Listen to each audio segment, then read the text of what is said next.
Ladies and gentlemen, I am back. I'm here to walk you through my take on the process, the petition, the I-130 petition, the I-130A petition. Me personally, I had to fill out the form of the I-130 petition, which is the petition for an alien relative for my wife to uh, be able to come over here just to get the ball rolling.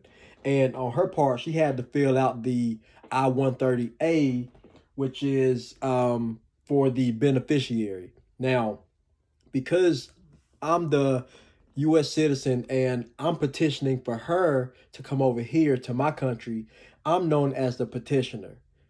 She's known as the beneficiary. That's why I had to do 130 and she had to do 138. It's just paperwork, just getting to know, what is your address, how many people do you live with, your jobs, just things that you would put on a resume, so to speak, just a little more in depth. And it can be complicated, but if you really just sit down and think about it, it's not.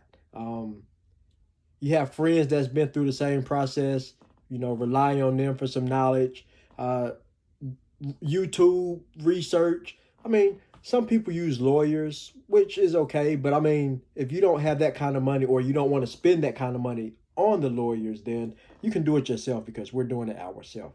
Now, the paperwork that we had to submit or we had to get, and this is while I was over in the Dominican after we got married, we had to first off get a marriage certificate. And again, all of this is in Spanish. I'll tell you later. We had to get a marriage certificate. She was married one time before, so she had to get her divorce certificate and she had to get her birth certificate.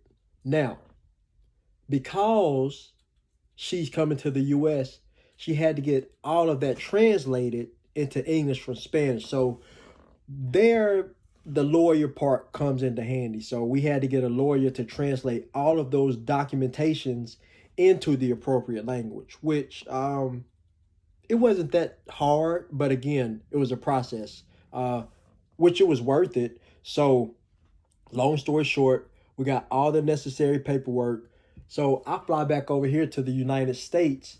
Now, what I did is I preparated a envelope to send into the Potomac office. That's who was handling in our case, the PD Potomac office. So I sent in all the documents. Um, and this funny thing. All right, so they asked for photocopies of everything, such as the birth certificates, divorce certificates, marriage certificates, which I sent in the photocopies, but also, this is my first time doing this, so I sent in the originals as well, because I'm like, I'm covering all my fronts. And they sent the originals back once they accepted everything. So I sent out all the paperwork July the 8th of 2019, and they received the paperwork on July the 12th. It's 4 days, which it didn't take long, but quickly after that, on the 16th of July, they sent me a acceptance email saying that they got the paperwork, and that's when they resent the original documents back to me. So there the process began, and it took 8 months. Let's see, from July of last year to March of this year. Yeah, it took 8 months for them to do all the paperwork and accept it, and then they handed our case on to the MVC. Now, I'm not going to spoil it for you. We're going to be talking about that on our next video about the MVC and how that process goes. But, a lot of people, they say you need a lawyer for this process. That's not true. I see why people get lawyers because this was a headache. I mean, shoot, we was getting mad at each other. But the lawyers are there just to, take that headache away. So that you paying just to get rid of a headache. That's it. But it's real simple. You can do it yourself. Like I say, talk to friends, YouTube it, do your research, and it's nothing but time and effort. And if you got that and put that into it, then good things are gonna come. So until next time, my friends. Oh yeah, and lastly, when I sent in all the paperwork to the Potomac office, I had to send in a filing fee of $535, which by the way is non-refundable. So just to FYI, if you do send in your paperwork, make sure it's all in there. Because if you have to file it again, you will have to pay another $535. And the best route is to use a cashier's check from your bank.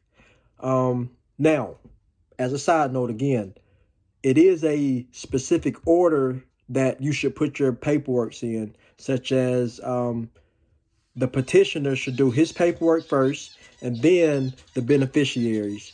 And you want to make it as available as possible. Like you don't want everything scattered and, just having them looking for stuff. No, they want things like, okay, here, like a checklist. So just make things as simple as possible, and good luck.